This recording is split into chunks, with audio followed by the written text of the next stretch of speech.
राजीव जी, अब तक भारतीय जनता पार्टी और राष्ट्रीय स्वयंसेवक संघ बाबर का नाम लगाते थे।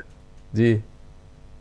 माना कि ऐतिहासिक तथ्य यह है कि बाबर विदेशी था, भारत में आक्रांता था, लेकिन उसके बाद उसकी सारी औलादें हिंदुस्तान में ही पैदा हुई, इसी सरजमीन हिंदुस्तान में दफन हो गई।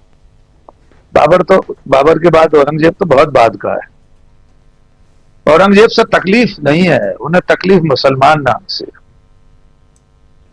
औरंगजेब से तकलीफ होती तो उन्हें ये याद दिलाना जरूरी है कि औरंगजेब भारत के इतिहास का, प्राचीन काल को छोड़ दें तो उसके बाद के इतिहास का, मध्यकाल और मुगल काल का ऐसा बादशाह था जिसके मातहत, जिसके नियंत्रण में सबसे ज्यादा बड़ा भूभाग था भारत का। औरंगजेब के समय दुनिया की अर्थव्यवस्था में, दुनिया की जीडीपी में भारत का 27% योगदान था। उसके अपने दरबार में तमाम सारे हिंदू मंत्री थे, मानसिंह जैसे उसके सिपह सालार थे, बड़े बड़े नाम हैं, कहां तक नाम लिए जाएं। क्योंकि हमारे देश का इतिहास, राजाओं का इतिहास, उनके युद्ध, उनकी लड़ाइयां धर्म के आधार पर नहीं थी। वो राज्य विस्तार के लिए थी, अपना सिंहासन बचाए रखने के लिए थी, या सिंहासन हासिल करने के लिए थी।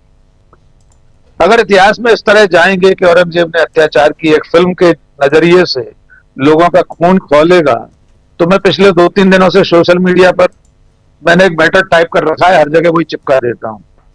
मैं याद दिला देता हूं कि सम्राट अशोक, जिसका राज चिन्ह हम धारण किए हुए हैं, वो अपने सगे भाइयों को मारकर सिंहासनारूढ़ हुआ था।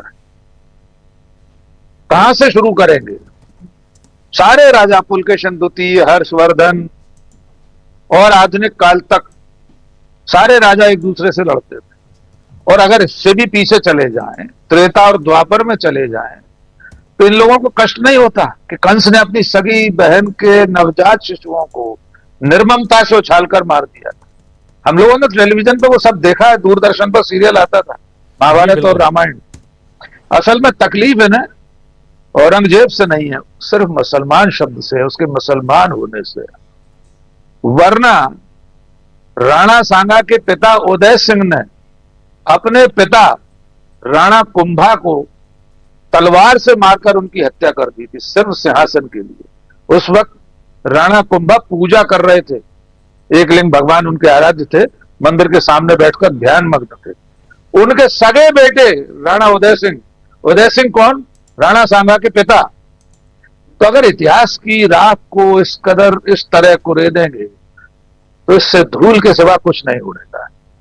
अब आते हैं संवैधानिक मुद्दे पर। राजीव जी, भारत के संविधान की किस धारा में, किस अनुच्छेद में, संसदीय प्रक्रिया के किस प्रावधान में लिखा है कि कोई विधायक औरंगजेब का जिक्र करे तो उसको विधानसभा से निलंबित कर दिया जाएगा? इस देश की संसद में वे लोग बैठे हैं जो गॉडसे की तारीफ करते हैं। पश्चिम बंगाल उच्च न्यायालय के सेवानिवृत्त न्यायाधीश अभिजीत बनर्जी ने एक टेलीविजन डिबेट में गॉडसे और गांधी जी की तुलना करने के सवाल पर मुंह मोड़ लिया था, यानी वे गॉडसे के पक्ष में खड़े थे। आज वे संसद में मोदी जी के साथ बैठे। ऐसे न जाने कितने लोग हैं। लेकिन योगी आदित्यनाथ कह रहे हैं उत्तर प्रदेश भेज दो, हम इलाज कर देंगे। इलाज की जरूरत तो बहुत सारे लोगों को इस देश में जी, बहुत सारे लोगों को। और सच में हमारे देश में मनुष्य की मनोदशा को लेकर वैसी चिंताएं नहीं की जाती हैं। हमारे देश में बहुत सारे लोग बड़े बड़े पदों पर बैठे हैं जिनका मानसिक संतुलन ठीक नहीं है, तभी भी इस तरह की बातें करते।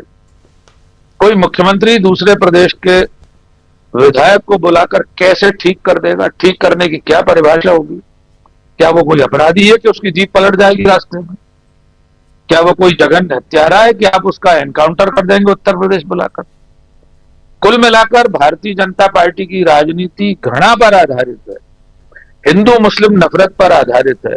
उसी नजरिए से एजेंडा फिल्में बन रही हैं, लोगों की भावनाओं को इस तरह उद्वेलित किया जा रहा है। मैं फिर पूछ रहा हूं कि जो जुल्म संभाजी महाराज पर हुआ, स्क्रीन पर देखा गया, तो लाल रंग का खून निकला, तो लाल रंग का खून तो राणा कुंभा को भी निकला होगा। जब उनके बेटे ने तलवार घोंपी थी उन्हें। महाभारत युद्ध में अक्षौहिणी सेनाएं महाभारत के कुरुक्षेत्र के मैदान में मारी गई थी। हमने वो तीर पर जाते हुए नरमुंड देखे हैं। दोनों सेना एक दूसरे के महारथियों को, रथी महारथी मारे जाते थे, किसी को पीड़ा नहीं होती, क्योंकि वे सब सनातनी थे, एक दूसरे को मार रहे थे। पांडवों ने अपने सगे चाचा ताऊ के 100 भाइयों को मार दिया। अक्षौहिणी सेनाएं मारी गई। अक्षौहिणी को गिनती में बदलेंगे तो हमारे दर्शक तय कर ले माने कितनी संख्या हुई जी। तो कुल मिलाकर राजनीति का ये जो विमर्श है, जहां औरंगजेब इतना महत्वपूर्ण हो गया है कि 100 लाख करोड़ रुपए स्टॉक एक्सचेंज में डूब गए, कोई चिंता करने वाला नहीं। एक प्रवक्ता ने मुसलमान है इसलिए एक खिलाड़ी के मोटापे को लेकर कुछ सवाल उठा दिए तो राष्ट्रीय विमर्श का विषय बन गया। जबकि इसी देश में देश के प्रधानमंत्री ने बच्चों की एक मनोविकार है, एक मानसिक बीमारी है छोटे बच्चों की, उसको लेकर कितना अभद्र बयान दिया था। एक कार्यक्रम में कितनी बुरी बात कही थी, किसी ने उनसे सवाल नहीं पूछा कि यह कितना अमानवीय कृत्य है कि देश का प्रधानमंत्री अबोध बच्चों की बीमारी को लेकर, उनकी मानसिक दशा को लेकर खिल्ली उड़ा रहा है, देश का प्रधानमंत्री। लेकिन एक प्रवक्ता पार्टी की, कांग्रेस पार्टी की, वो मुसलमान है, इसलिए मोटापे पर सवाल करे तो आप पाकिस्तान भी ले आएंगे उसको। ये बेहद घृणित राजनीति है राजीव जी। समाज और देश के असली मुद्दों पर बात करने के बजाय औरंगजेब और खिलाड़ी के मोटापे पर सवाल करना राष्ट्रीय विमर्श बन गया है, क्योंकि इन लोगों के पास झूठ के सिवा कुछ नहीं है।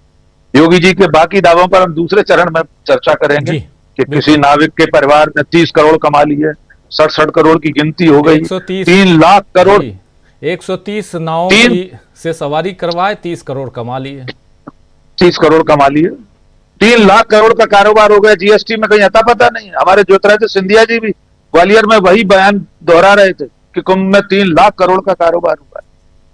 तो झूठ ही लेना, झूठ ही देना, झूठ ही भोजन, झूठ चबेना, बोले मधुर वचन जिम मोरा, खाए महा अहि हृदय कठोरा। इतने कठोर लोग हैं ये। जी जी, बिल्कुल बिल्कुल, झूठे ही लेना, झूठे ही देना। भारत शर्मा जी, औरंगजेब पे आ जाएं जिनकी कहानी हमने शुरुआत की है। मुझे याद है एक हम लोगों ने एक छोटा सा उपन्यास छापा था शायद इसी मसले पे, लेकिन खैर बहुत लोगों ने बहुत कुछ लिखा है, लेकिन देश